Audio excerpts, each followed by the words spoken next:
उपन्यासको परिचय। उपन्यास आधुनिक गद्य साहित्यको एक महत्त्वपूर्ण र विकसित विधा हो। यसले मानव जीवनका विविध पक्षहरू, व्यक्ति, समाज, संस्कृति, मनोविज्ञान, प्रेम, द्वन्द्व, सङ्घर्ष र जीवन दर्शनलाई विस्तृत र कलात्मक ढङ्गले प्रस्तुत गर्दछ। उपन्यासमा घटनाहरूको क्रमबद्ध वर्णन, पात्रहरूको जीवन्त चित्रण र यथार्थपरक परिवेशको संयोजन हुन्छ। यसले पाठकलाई जीवनको वास्तविकता, अनुभूति र भावनासँग प्रत्यक्ष रूपमा जोड्ने काम गर्छ। उपन्यास शब्द संस्कृतको उप अर्थात् नजिक र न्यास अर्थात् राख्नु वा प्रस्तुत गर्नु शब्दबाट बनेको हो, जसको अर्थ जीवनको नजिक राखेर प्रस्तुत गरिएको कथा भन्ने हुन्छ। यस अर्थमा उपन्यास जीवनको यथार्थ र अनुभवको कलात्मक प्रस्तुति हो।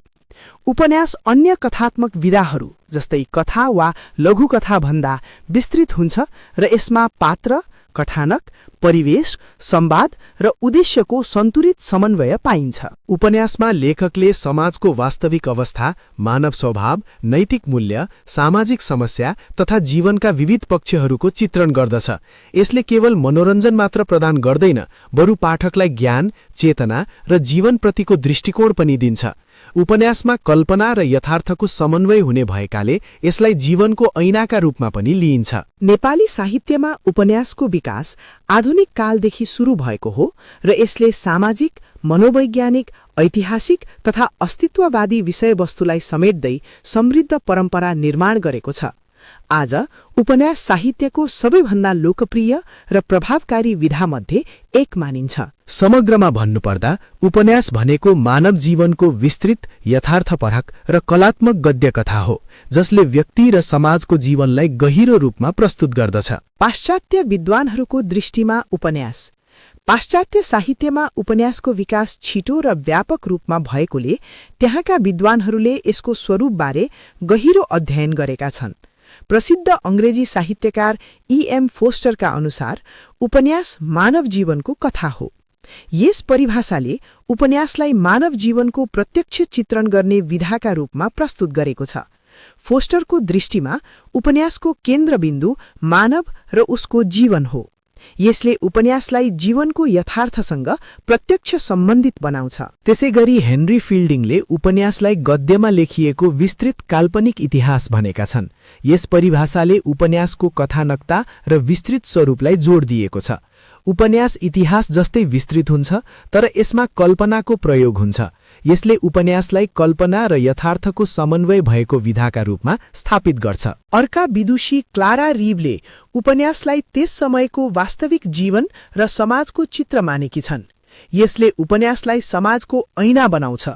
उपन्यासमा समाजको वास्तविक अवस्था, संस्कृति, परम्परा र जीवनशैली प्रतिबिम्बित हुन्छ। त्यस्तै इयान वाटका अनुसार उपन्यासले व्यक्तिगत अनुभव र यथार्थ जीवनको सजीव चित्र प्रस्तुत गर्दछ।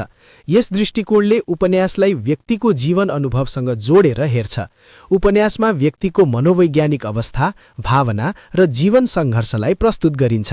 यी सबै परिभाषाहरूको आधारमा भन्न सकिन्छ कि पाश्चात्य विद्वानहरूले उपन्यासलाई मानव जीवन, समाज र व्यक्तिगत अनुभवको यथार्थपरक चित्रण गर्ने विस्तृत गद्य कथाका रूपमा स्वीकार गरेका छन्। पूर्वीय विद्वानहरूको दृष्टिमा उपन्यास।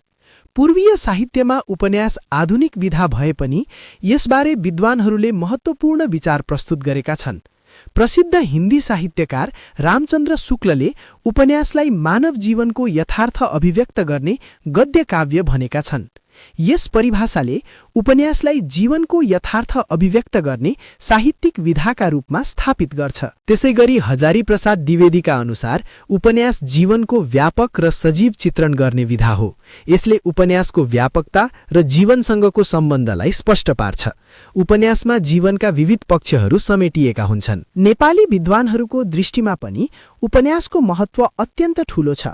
प्रसिद्ध साहित्यकार बालकृष्ण समका अनुसार उपन्यासले समाज र मानव जीवनको विस्तृत चित्र प्रस्तुत गर्दछ। यसले उपन्यासलाई सामाजिक यथार्थको अभिव्यक्त गर्ने माध्यमका रूपमा स्थापित गर्छ। त्यसैगरी यदुनाथ खनालले उपन्यासलाई मानव जीवनको यथार्थ र कल्पनाको समन्वित गद्य कथा मानेका छन्। यस परिभाषाले उपन्यासको वास्तविक स्वरूप, कल्पना र यथार्थको समन्वयलाई स्पष्ट पार्छ। पूर्वीय र पाश्चात्य दृष्टिकोणको तुलनात्मक विश्लेषण। पूर्वीय र पाश्चात्य विद्वानहरूको परिभाषाको अध्ययन गर्दा केही समानता र केही भिन्नता देखिन्छ। दुवै पक्षका विद्वानहरूले उपन्यासलाई मानव जीवनको चित्रण गर्ने विधाका रूपमा स्वीकार गरेका छन्। दुवैले उपन्यासमा जीवन, समाज र पात्रहरूको महत्त्वलाई स्वीकार गरेका छन्। पाश्चात्य दृष्टिकोण बढी यथार्थवादी र मनोवैज्ञानिक छ भने पूर्वीय दृष्टिकोण जीवन दर्शन र सामाजिक मूल्यसँग बढी सम्बन्धित देखिन्छ। तर दुवै दृष्टिकोणको मूल सार एउटै छ। उपन्यास मानव जीवनको कलात्मक र यथार्थपरक गद्य कथा हो। समग्रमा भन्नुपर्दा उपन्यास मानव जीवनको विस्तृत, सजीव र यथार्थपरक चित्र प्रस्तुत गर्ने गद्य साहित्यिक विधा हो। पूर्वीय र पाश्चात्य विद्वानहरूको परिभाषाले उपन्यासलाई जीवन, समाज, अनुभव र कल्पनाको समन्वित अभिव्यक्ति मानेका छन्। उपन्यासले केवल मनोरञ्जन मात्र प्रदान गर्दैन, यसले समाजको यथार्थ देखाउँछ, जीवनको सत्य उजागर गर्छ र पाठकलाई ज्ञान तथा चेतना प्रदान गर्दछ। यसरी उपन्यास साहित्यको एक सशक्त विधा हो जसले मानव जीवनको बहुआयामिक स्वरूपलाई कलात्मक रूपमा प्रस्तुत गर्दै साहित्यलाई समृद्ध बनाएको छ।